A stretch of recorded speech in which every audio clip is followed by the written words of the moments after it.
প্রিয় দর্শক মণ্ডলী, আজকে আমরা একটা সবজি নিয়ে আলোচনা করব, যে সবজির নাম ফুলকপি। এই সবজিটি আমরা অনেকেই খাচ্ছি ডাক্তারের সাথে পরামর্শ না করে, আবার কেউ কেউ খাচ্ছি না। সুতরাং আপনাদের সজাগ করার জন্য আমরা এই সবজিটি নিয়ে আলোচনা করব আজকে। এই সবজিটিতে প্রচুর পরিমাণে ফাইবার আছে, সেই জন্য এই সবজিটিকে বলা হয় ফাইবারের কারখানা। প্রচুর ফাইবার থাকায় এটা কোলেস্টেরল কমাতে পারে আমাদের, এবং হজমে শক্তিতে সাহায্য করতে পারে। এতে প্রচুর পরিমাণ ক্যালসিয়াম এবং ফ্লোরাইড থাকায় এটা হাড় শক্ত করতে পারে। ভিটামিনের ভিতরে আছে ভিটামিন সি, ভিটামিন সি আছে, ভিটামিন বি6 আছে, ভিটামিন বি9 আছে, ভিটামিন কে আছে।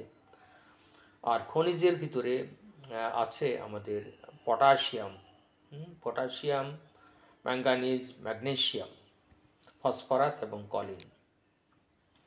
এই উপাদানগুলো থাকার জন্যে আমরা কি কি কাজ করে সেটা নিয়ে আমরা আলোচনা করতে যাচ্ছি একটু পরে।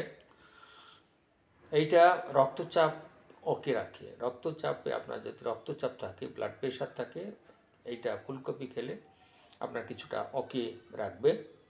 আর হলো হৃদরোগ থেকে অনেকের ঝুঁকি কমাবে এবং ওজন কমাবে। কিন্তু আমাদের এইগুলো থাকা সত্ত্বেও এইটা আমাদের অনেক উপকারের চেয়ে অপকার করে থাকে। অপকারগুলো মানে ক্ষতিগুলো কি করে থাকে, আপনার যদি পিত্তথলিতে পাথর, কিডনিতে পাথর থাকে, তাহলে এটা খাওয়া যাবে না। আরেকটা হলো যে এ হরমোন 3 এবং হরমোন যে 4 আছে তার ভারসাম্যকে নষ্ট করে দেয়। ওরা ভারসাম্য বজায় রেখে থাকি T3 এবং T4 হরমোন আমাদের দেহে। আমরা এটা নিয়ে একটা ভিডিওতে আলোচনা করব। এই ভারসাম্যকে নষ্ট করে দেয় আপনার ফুলকপি। সুতরাং আপনার ডাক্তারের সাথে পরামর্শ ছাড়া এটা খাওয়া যাবে না। আপনার পিত্তথলিতে পাথর, কিডনিতে পাথর আছে, আপনি ফুলকপি খেয়েই যাচ্ছেন, সুতরাং এটা করা যাবে না, খাওয়া যাবে না যাদের এই আছে। আর যাদের পাকস্থলিতে গ্যাসের সমস্যা আছে, গ্যাস হয়, আপনাদের স্টমাকে যাদের গ্যাস হয় বা গ্যাস্ট্রিকের যারা রুগী, তারাও কিন্তু এটা খাবেন না। যাদের ইউরিক অ্যাসিডের প্রবলেম,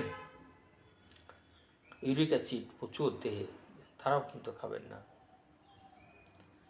আর হলো থাইরয়েডের প্রবলেম আছে, যারা থাইরয়েডে ভোগেন, থাইরয়েডের প্রবলেম যাদের আছে, তারাও কিন্তু ফুলকপি খাবেন না।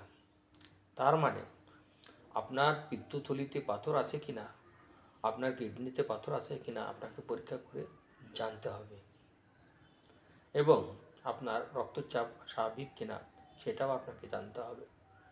তো এইগুলো যদি আমরা জানি, তাহলে আমরা ফুলকপি কতটুকু খাবো, কতটুকু খাবো না, কারা খাবেন কারা খাবেন না, আপনার ডাক্তারবাবুর সাথে আলোচনা করেই খাবেন। কারণ হলো আপনার ফুলকপি যাদের কিডনি রোগ হয়ে গেছে তারা কখনোই খেতে পারবেন না। কম খাবেন এবং ডাক্তারের পরামর্শ অনুসারে খাবেন। আমাদের ভিডিওগুলোতে ডাক্তারের পরামর্শ নিতে বলা হয়। ডাক্তার আপনাকে কি বলেন, আপনার ক্রিয়েটিনিন মাত্রা কত, আপনার পিত্তথলিতে পাথরের সাইজ কত, আপনার ইউরিক অ্যাসিডের পরিমাণ কত, আপনার থাইরয়েডের পরিমাণ কত, যেটা অ্যাক্সিড করছে কিনা, আপনার দেহ বেশি পরিমাণ হচ্ছে কিনা, কম পরিমাণ হচ্ছে কিনা, সেজন্য আপনি ডাক্তারবাবুর সাথে অবশ্যই আলোচনা করবেন। আলোচনা করে আপনি এটা খেতে পারবেন। সবাইকে ধন্যবাদ।